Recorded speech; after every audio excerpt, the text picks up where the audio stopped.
Situation है।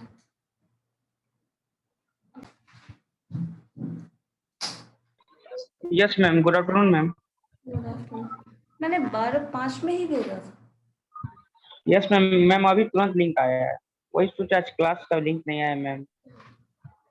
पता issue था शायद, इसलिए नहीं गया है। भेजा हुआ तो मुझे उसी टाइम का दिखा रहा है। Good afternoon ma'am. Good afternoon. Yes ma'am.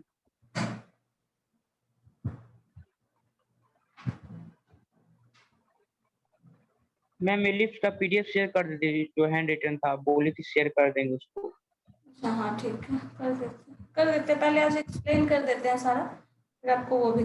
Yes ma'am, उसको रिकैप कर दीजिएगा थोड़ा ठीक एलिप्स को। Okay ma'am. ठीक है, रिकैप। ओके चलो ठीक है, एलिप्स शुरू करें ना।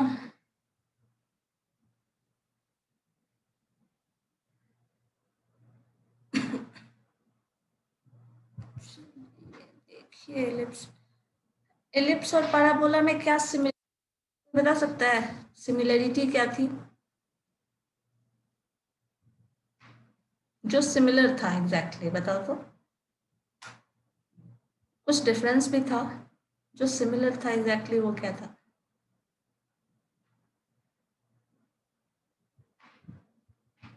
बोलो, रिसर्च करके बोलोगे आप लोग। क्या बोली मैम? एलिप्स और पैराबोला में क्या सिमिलरिटी है?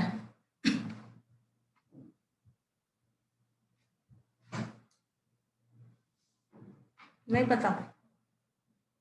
चलो देखो। मैम एलिप्स में 2 फोकस होगा मैम, फोकस और पैराबोला में सेम है। Yes ma'am. ये सेम है। और हमारे पास जो PF बाई PM जो निकालते हैं वो फॉर्मूला सेम है, जो पहले मैच कर रहा है सेम टर्म। यहाँ पे आपका in case of parabola that is equal to 1 होता था, in case of ellipse that is less than 1 होगा। ठीक है, यही डिफरेंस है। Yes ma'am. तो ये फॉर्मूला हमारा सेम रहता है। अब देखो जो हम लोग पढ़े थे वापस से देख लेते हैं एक बार क्या था हमारे पास। सबसे पहले फिगर देख लें एलिप्स का है क्या और कैसा दिखता है। तो पहले देखो एलिप्स जो है वो कुछ ऐसा शेप होगा, और कोनिक सेक्शन में बताएं तो वो मैंने बता दिया था कि कट करेंगे तो कुछ ये। अब देखो ये जो फोकस है F1, क्योंकि ये फोकस एक नहीं होता, फोकी वर्ड हम लोग इस्तेमाल करते हैं, प्लुरल फॉर्म FOCCI। क्योंकि हमारे पास एक फोकस होता है तो हम लोग फोकस बोलते हैं, और FOCCI means this is plural form of focus. So ये F2 है। ठीक है, 2 फोकस है। अब दोनों फोकस के लिए 2 डायरेक्ट्रिक्स होते हैं, तो एक डायरेक्ट्रिक्स इधर होगा हमारा, दूसरा डायरेक्ट्रिक्स इधर होगा। और ये चीज भी ध्यान रखिएगा, इस फोकस के लिए ये डायरेक्ट्रिक्स है, इस फोकस के लिए ये डायरेक्ट्रिक्स है। ऐसा नहीं होगा कि इस फोकस का डायरेक्ट्रिक्स ये होगा और इस फोकस का डायरेक्ट्रिक्स ये होगा। ठीक है, और हम ये एक स्टैंडर्ड फॉर्म लेके चलते हैं जिसका हमें डिराइवेशन कैलकुलेशन फर्दर करना है। देखो ये जो टर्म है दिस पर्टिकुलर पॉइंट, इसे हम सेंटर बोलते हैं। सेंटर कहाँ होता है? X axis, this is x axis, और ये जो है आपका वाई एक्सिस है। ये एक्स एक्सिस पे जिस भी एक्सिस पे फोकस लाई करेगा, दोनों फोकस लाई करेगा, वो आपका मेजर एक्सिस कहलाता है। ठीक है, जिस एक्सिस पे उसके, अब ऑब्वियसली जब एक्स एक्सिस हो गया, ये दोनों का दोनों फोकस इस पे लाई कर रहा है, तो ये एक्सिस क्या बोल रहे हैं? Major axis. तो ये जो बचा वो क्या है? That is minor axis. और माइनर इसलिए भी बोला जाता है क्योंकि ये जो डिस्टेंस होता है ना, देखो ये डिस्टेंस जो होगा, अगर कुछ ऐसे पॉइंट आउट कर देते हैं, देखो ये जो डिस्टेंस है that is always less than this distance, है या नहीं बताओ? Yes ma'am. ठीक है, तो ये यस मैम। एक्सिस है और ये माइनर एक्सिस है। ये डायरेक्ट्रिक्स, तो हम इसको लाइन से रिप्रेजेंट कर लें। चलो L1 is this one, L2 is this one. ठीक है, अब इसके बाद और क्या टर्म्स मैंने कहा था? ये जो फोकस को मैच कराने वाला लाइन होता है, देखो ये लाइन, ठीक है, ये हमारा पाराबोला में भी होता था, यहाँ भी होगा।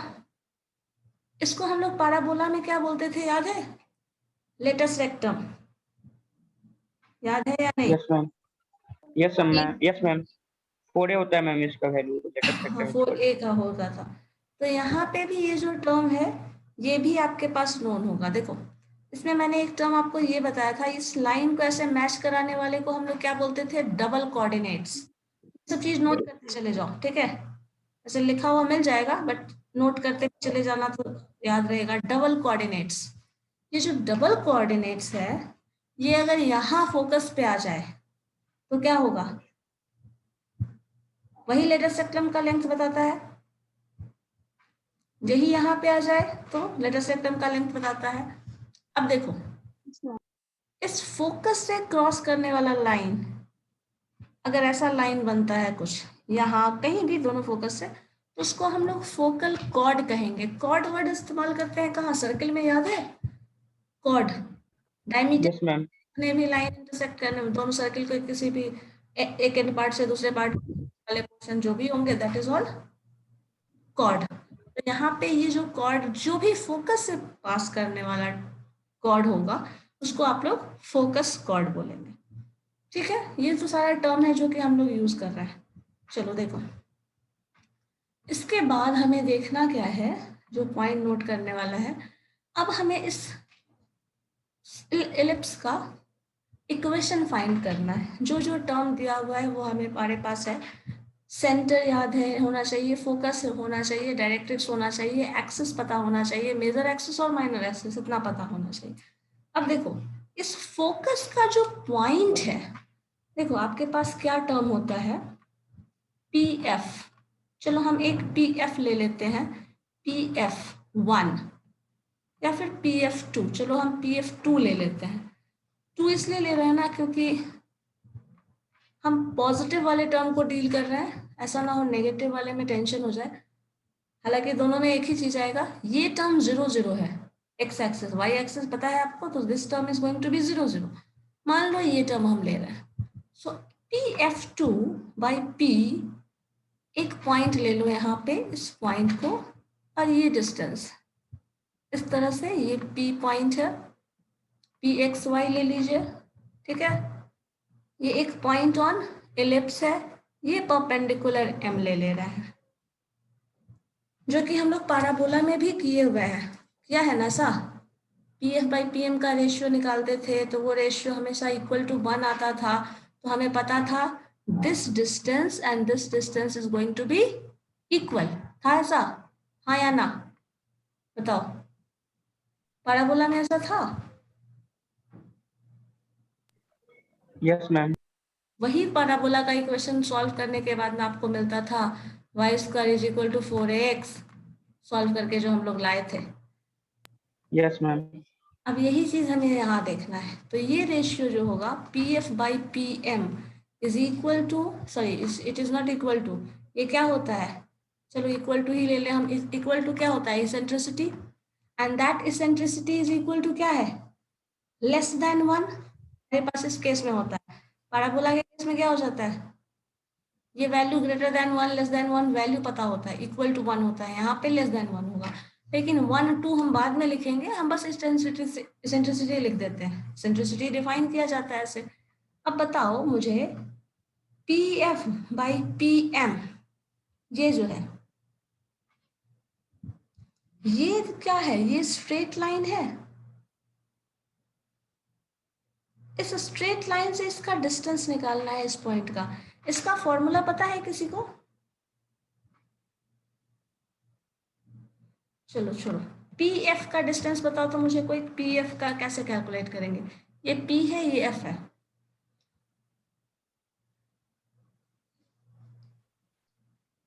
बता सकता है कोई? अच्छा रुको एक मिनट, ये करने के पहले एक चीज और बता देते हैं। Just wait wait.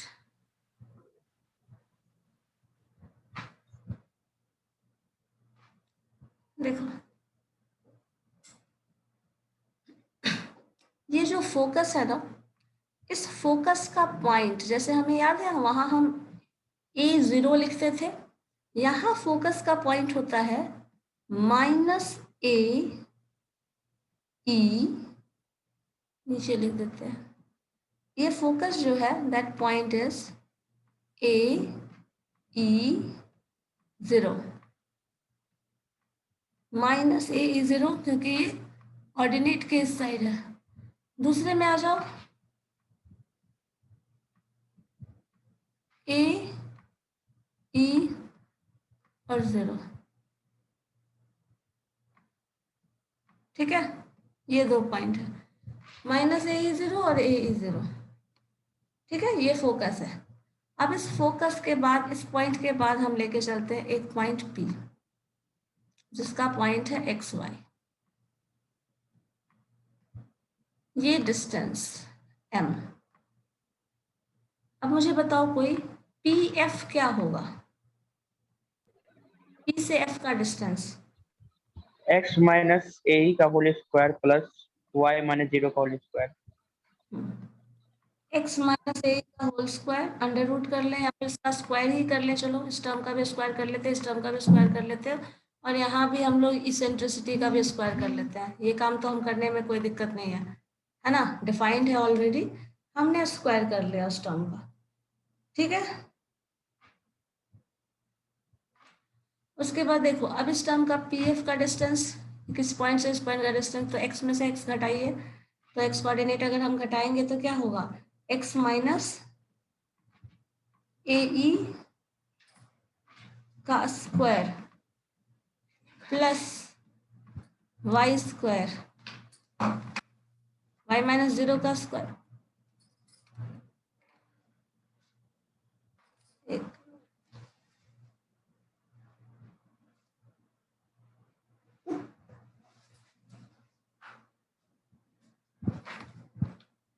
This is equal to E square,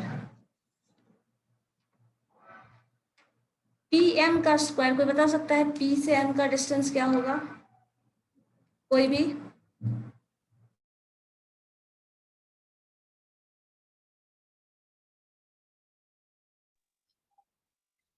ma'am M का कोई पॉइंट नहीं है ना, तो x स्क्वायर प्लस नहीं, लाइन से पॉइंट का डिस्टेंस भी निकालते हैं ना, लाइन से पॉइंट का डिस्टेंस मैंने बताया है, बहुत बार बताया है। Ma'am x plus Y square, y का whole square. x plus y का होल स्क्वायर, नहीं,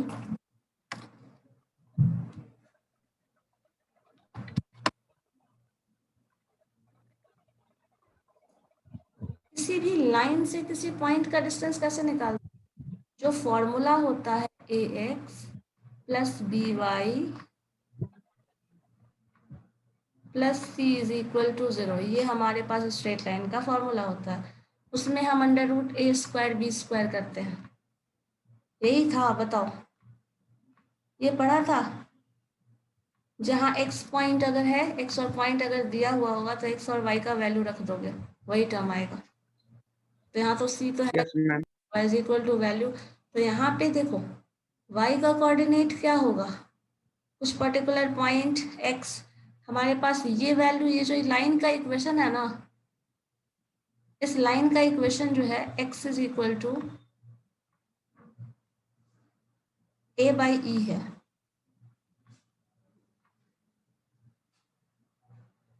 ठीक है। तो यहाँ पे आपका जो वैल्यू आएगा that is a/e minus x, इस टर्म का मॉड, ये हो जाएगा,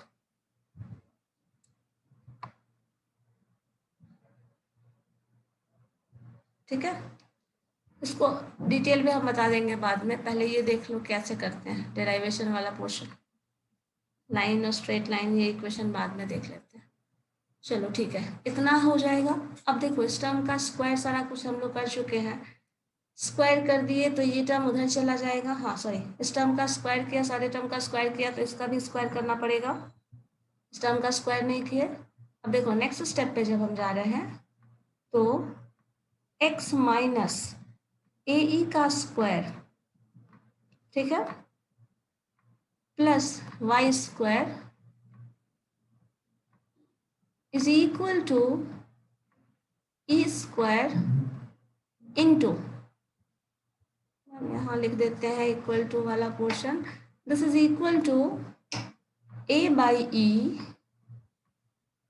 minus x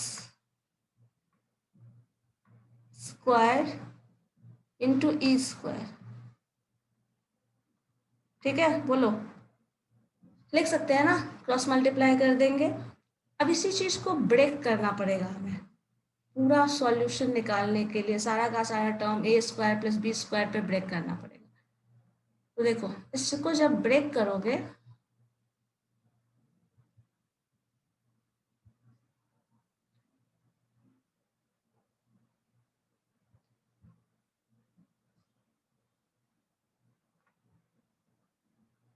x square plus a square E square minus 2 a e x आएगा ऐसा, बताओ। Yes ma'am. Yes ma'am. And this is equal to, इसका भी हमें पूरा स्क्वायर करना पड़ेगा, तो that is a square by e square plus x square minus 2a by e into x होगा। Yes ma'am. अब इन सारे टर्म से e मल्टीप्लाइड है, तो इन सब में e आ जाएगा, यहाँ पे भी e हो जाएगा, यहाँ भी e हो जाएगा और यहाँ भी e हो जाएगा। बोलो, क्योंकि e मल्टीप्लाई हो रहा है बाहर से, sorry e ma'am square multiply, ये दिस टर्म स्क्वायर, स्क्वायर होगा, ये भी e स्क्वायर होगा और ये भी e स्क्वायर होगा। चलो ठीक है, क्लियर है। अब देखो यहाँ e स्क्वायर कैंसिल, ये e स्क्वायर और e है तो एक e कैंसिल, यहाँ पे देखिए एक्स स्क्वायर है इधर और यहाँ देखिए एक्स स्क्वायर और e स्क्वायर है, तो हम इसको इधर ही ले आए अपोजिट साइड में, एक्स स्क्वायर और e स्क्वायर लिखते हैं, बोलो। Yes ma'am. क्या था यहाँ एक्स स्क्वायर है और यहाँ एक्स स्क्वायर और ई स्क्वायर है, तो एक साथ लिख दिया। यहाँ ए स्क्वायर और ई स्क्वायर है, देखो ये term, so plus a square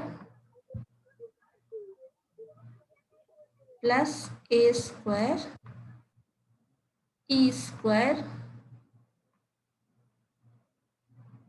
ये टर्म देखो यहाँ पे ए स्क्वायर और ई स्क्वायर में आपको यहाँ पे ई स्क्वायर मिल रहा है, ये ए स्क्वायर है यहाँ पे, तो इसको हम माइनस करके इधर लिख दें ए स्क्वायर। बोलो, इतना करने का तो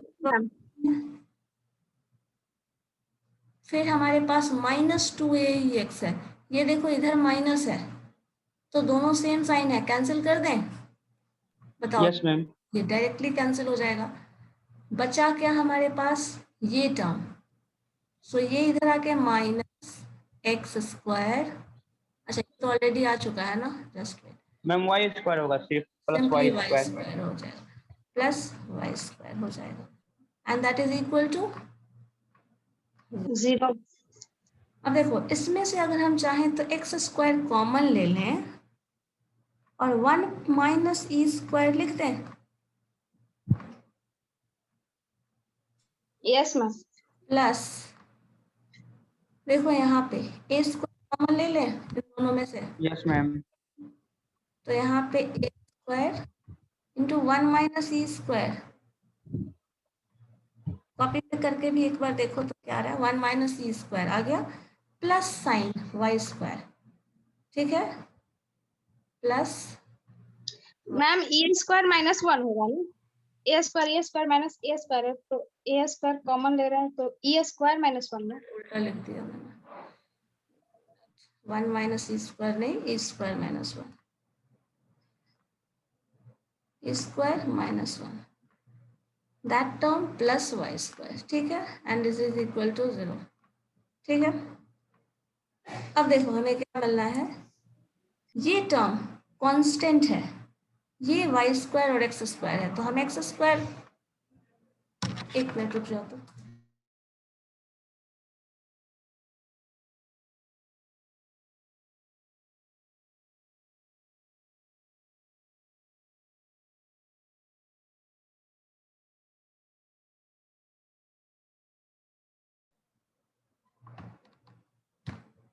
देखो ये एक्स स्क्वायर है और ये टर्म हम उधर भेज देते हैं, या फिर ऐसा करते हैं इस टर्म से डिवाइड कर लेते हैं सारे टर्म को। ठीक है, इस टर्म से सबको डिवाइड कर देते हैं। जब इस टर्म से सबको डिवाइड कर देंगे, एक मिनट रुक जाओ, मैंने कुछ यहाँ पे A square E square that is positive. ठीक है, सारा टर्म पॉजिटिव है आपका।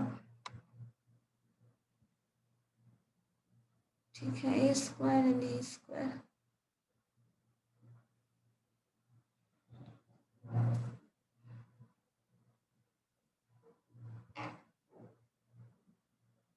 चलो ठीक है, यहाँ पे एक्स स्क्वायर हो गया। मैंने इसीलिए लिखा था यहाँ पे, देखो एक्स स्क्वायर टर्म है, दिस इज प्लस साइन। ये जो टर्म है इस टर्म को हम उधर लेके चले जाते हैं, यहाँ पे सिर्फ हम वाई स्क्वायर को लिखते हैं। ये पूरा टर्म लिख ही देते हैं एक स्टेप में, नहीं तो कंफ्यूज हो जाओगे। 1 माइनस ई स्क्वायर, ठीक है, ये एज इट इज लिख देते हैं, plus sign y square and this is equal to a square. हम देखो उल्टा कर दे रहे हैं, 1 माइनस ई स्क्वायर लिख देते हैं। क्या हो जाएगा ऐसा करने से, जो इधर आने के बाद नेगेटिव साइन हो रहा है वो आपका पॉजिटिव में कन्वर्ट हो जाएगा। ऐसा कर सकते हैं, बताओ तो। ये टर्म जब इधर जाएगा अपोजिट साइड, इक्वल साइड के अपोजिट, तो क्या हो जाएगा? Yes ma'am. Positive, sorry negative होगा। एंड इस टर्म को अगर हम चेंज कर दें that it is going to be positive. हो जाएगा। इस टर्म में हम क्या कर रहे हैं, इस पूरे टर्म से डिवीजन कर दे रहे हैं। देखो नेक्स्ट स्टेप पे क्या किया है हमने, इस पूरे टर्म से इसको डिवाइड कर देंगे। डिवाइड करने के बाद क्या आ रहा है, ऊपर यहाँ देखिए, x square into 1 minus E square है, डिवाइडेड बाई क्या कर रहे हो, ए स्क्वायर, उस टर्म से डिवाइड कर रहे हैं जो अपोजिट साइड गया है, एंड 1 माइनस ई स्क्वायर। ठीक है, इधर आ जाइए, next plus sign y, y square पे आप फिर से डिवीजन कर रहे हो किस टर्म का, इस पूरे टर्म का, that is a square into 1 minus E square, this is equal to, इसी टर्म से इस टर्म को डिवाइड करोगे तो ये टर्म तो 1 हो जाएगा। अब देखो यस।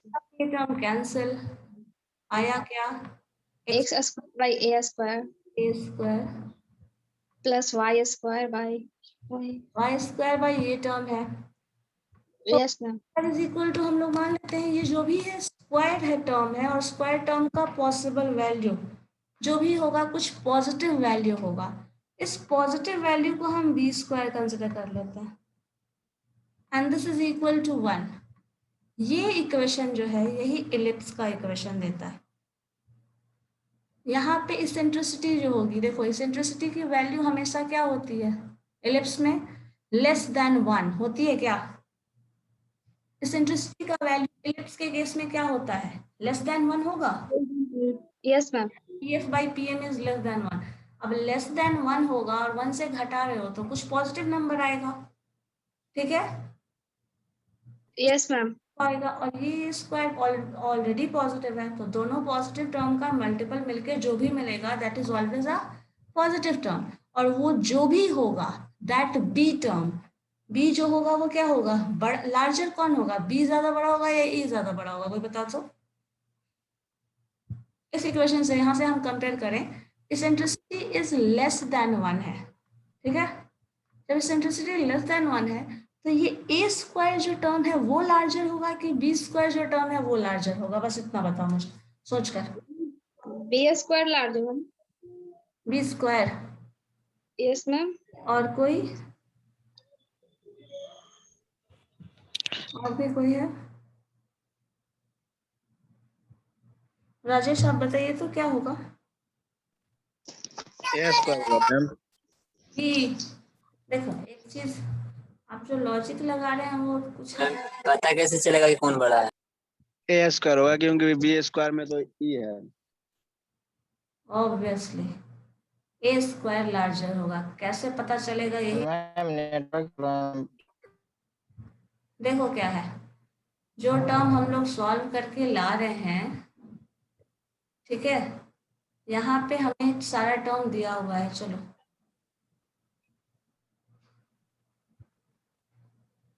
ए square into, excuse me ma'am, बोलो, 1 माइनस ई स्क्वायर, बोलो क्या बोल रहे हो? मैम बताइए मैम पहले तो तुम्हारी आवाज ही, मैम क्या बताना है बोलो। कहाँ से आ गया?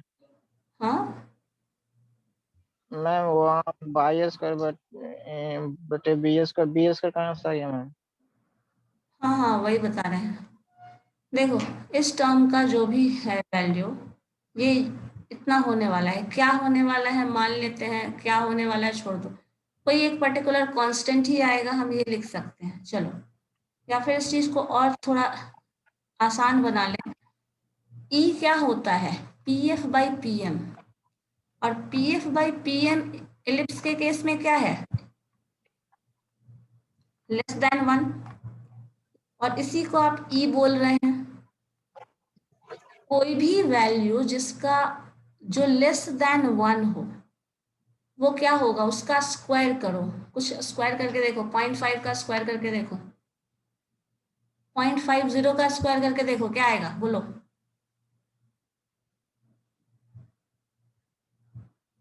0.5 का स्क्वायर करेंगे तो 0.25 आएगा, ठीक है?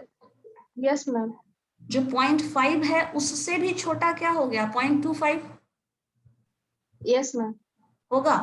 तो जब भी आप इस टर्म को सॉल्व करेंगे, सिंप्लीफाई करेंगे, तो ई का जो भी वैल्यू होगा वो ऐसे ही कम है, लेस देन 1 है, और लेस देन 1 कोई भी वैल्यू हो उसका स्क्वायर करोगी, अगर 0 से 1 के बीच में लाई कर रहा है, तो वो वैल्यू का जब स्क्वायर करोगी, जैसे मैंने 0.5 का एग्जांपल लिया, 0.5 का स्क्वायर करते हैं तो 0.25 हो जाता है।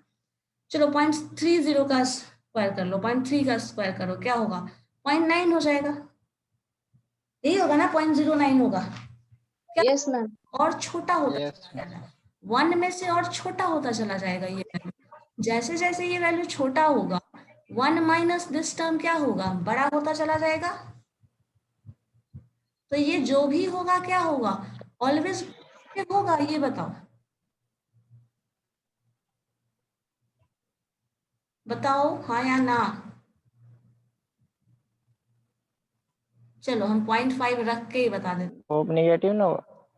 कैसे नेगेटिव होगा? 1 में से घटा रहे हैं, लेस देन 1 ये है, तो नेगेटिव कैसे हो जाएगा? करके देखो ना, वो बोले तो एग्जांपल देके बता रहे हैं। 0.5 हम लिए ई का वैल्यू, 0.5 का स्क्वायर क्या होगा? चलो बताओ, 1 माइनस 0.5 का स्क्वायर, बताओ क्या होगा? बोलो जल्दी। 0.25 1 0.25 0.25, गुड। अब 0.25 घटाइए 1 में से, क्या आ रहा है? पॉजिटिव 0.75 क्या आएगा? 0.75। 0.75 अब ये ए स्क्वायर इंटू 0.05 अब बताओ, ये ए स्क्वायर है कुछ बड़ा नंबर, और उसमें से 0.05 से आप मल्टीप्लाई कर रहे हो, छोटे नंबर से मल्टीप्लाई कर रहे हो, क्या होगा? वैल्यू कम होगा। जो भी ए स्क्वायर का वैल्यू है वो कम हो जाएगा कभी भी, जो भी वैल्यू हो। चलो 25 यहाँ रख लो, जो भी वैल्यू रखोगे तो 25 में से इससे मल्टीप्लाई करो। चलो मैंने 25 रख भी दिया। चलो बताओ अब क्या आ रहा है, मल्टीप्लाई करके बताओ, बताओ क्या आ रहा है?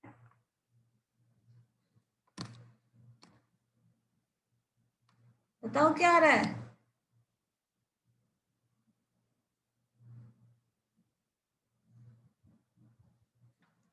जल्दी बोलिए। 18.75। अब मुझे बताओ, जो भी वैल्यू आया है क्या वो 25 से छोटा है?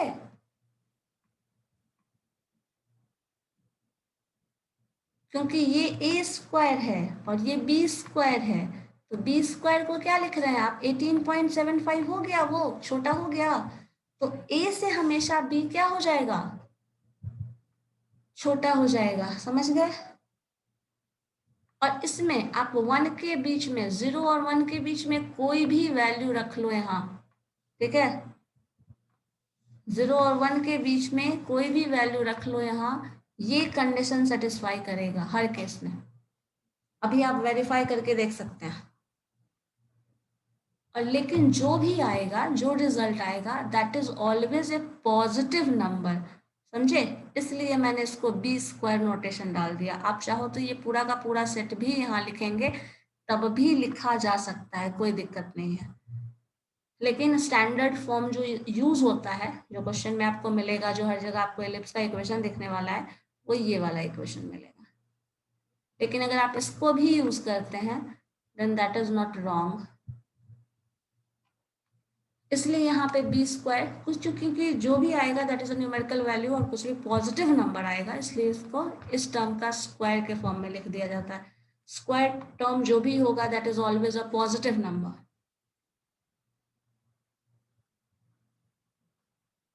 समझ में आया? हाँ या ना बोलो।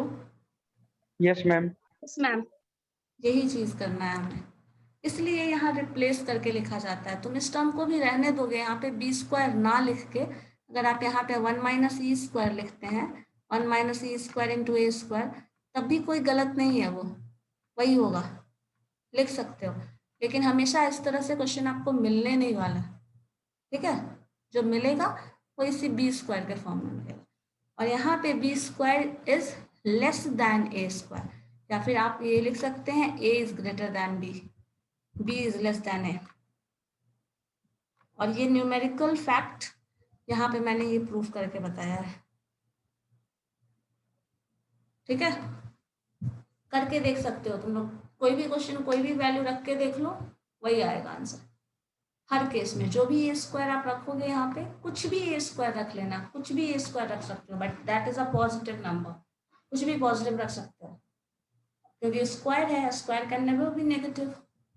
ए -2 भी हो सकता है, लेकिन ए स्क्वायर तो 4 ही होगा ना। A2 भी हो सकता है, -2 भी हो सकता है, but A square is always positive, ठीक है। तो ये इक्वेशन मिला है एलिप्स का,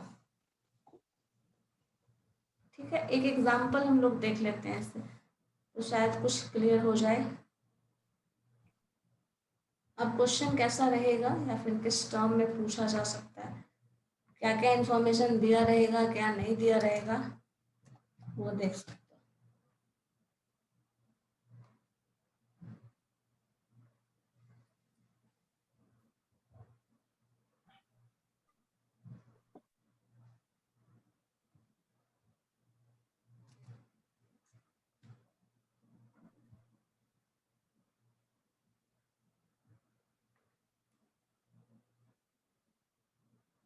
देखो एक एग्जांपल सॉल्व किया हुआ बता देते हैं।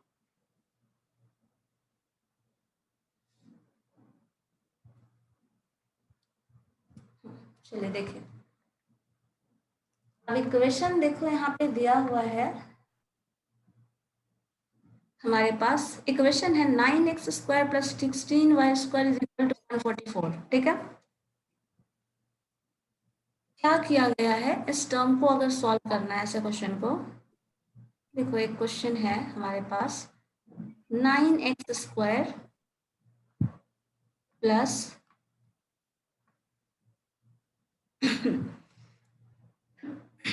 16y² = 144। अब इसमें से डिवाइड करो, 9/144, हम डिवीजन में ला रहे हैं, ठीक है, उधर वाला टर्म स्टैंडर्ड फॉर्म में कन्वर्ट करने के लिए, क्योंकि ये डिवीजन है वो इधर आ जाएगा, x² + y² 16/44 कर लो, 144 इंटू y² = 1, यहाँ डिवीजन होगा तो 1 होगा। अब 9 में से इसको डिवाइड करो, क्या आएगा बताओ तो जरा, चाहे तो आप ऐसे भी लिख सकते हैं, थोड़ा ज्यादा सिंप्लीफाइड फॉर्म लिखने का मन है तो x square divided by 1 ma'am 16 16 हो गया 144/9 ऐसे भी लिख सकते हो। 16 हो गया हाँ हाँ, जो भी लिखना है, मतलब एक चीज बता रहे हैं, अरेंज ऐसे करके लिख सकते हो अगर नहीं समझ में आ रहा है तो। आप 144/16 यहाँ पे लिख सकते हैं, ठीक है। इस तरह से करके सॉल्व कर लीजिए, आसान है। अब ये हमें डिवाइड करने वाले हैं तो क्या आने वाला है पता है, x² / 16, या फिर चाहो तो x²/4² ये भी लिख लो, जो हमें स्टैंडर्ड फॉर्म में मिला था equation, plus sign y²/3² 3 square is equal to 1। ये हमारा इक्वेशन है इस टर्म का। अब आपको b का वैल्यू पता है ना क्या होता है, b is equal to a² into 1 - e²।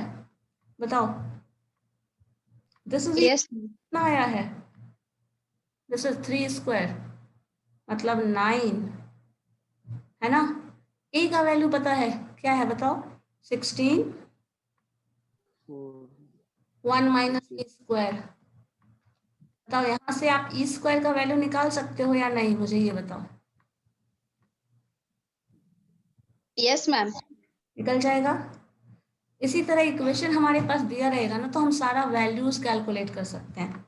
तो 1 - e² इज इक्वल टू क्या आ जाएगा, 9/16। बोलो, या फिर स्क्वायर अगर निकालना हो तो 1 माइनस ये चीज इधर ले आइए आप, 9/16 and that is equal to e²। यहाँ से e का वैल्यू निकाल के मुझे बताओ क्या आ रहा है।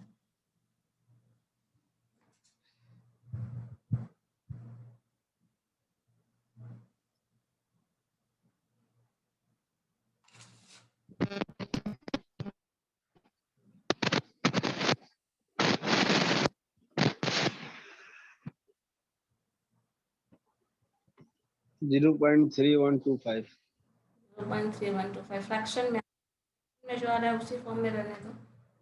5/16। हाँ, बस उसी फॉर्म में। तो देखो यहाँ निकाल के रखा हुआ है, आंसर दिख रहा है, विजिबल है स्क्रीन। देखो ये है ना 7/16 √7/4, ये इसेंट्रिसिटी निकल गई, ठीक है।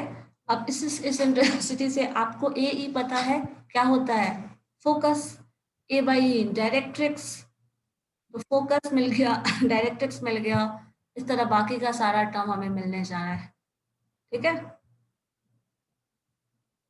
समझ रहे हैं क्या कर रहे हैं, हमारे पास इक्वेशन है तो उसी इक्वेशन से हम बाकी का सारा टर्म सॉल्व कर रहे हैं। क्लियर है या नहीं? यस मैम, क्लियर है मैम। चलो इसी पे बेस्ड ये 3 क्वेश्चन है, बना के देखना तो जरा क्या आ रहा है आंसर आपका। Okay ma'am. Bye ma'am. इसके बाद कौन सी क्लास है आप लोगों की? मैम रवि सर की क्लास है सी प्रोग्रामिंग का। ठीक है फिर करूँ तो इसको क्वेश्चन को प्रैक्टिस कर लेना, देखना आज करके सारा टर्म्स निकालना है इस तरह, vertex, parabola, sorry not focus, eccentricity, directrix, सब ठीक है। चलो ठीक है फिर। Ma'am PDF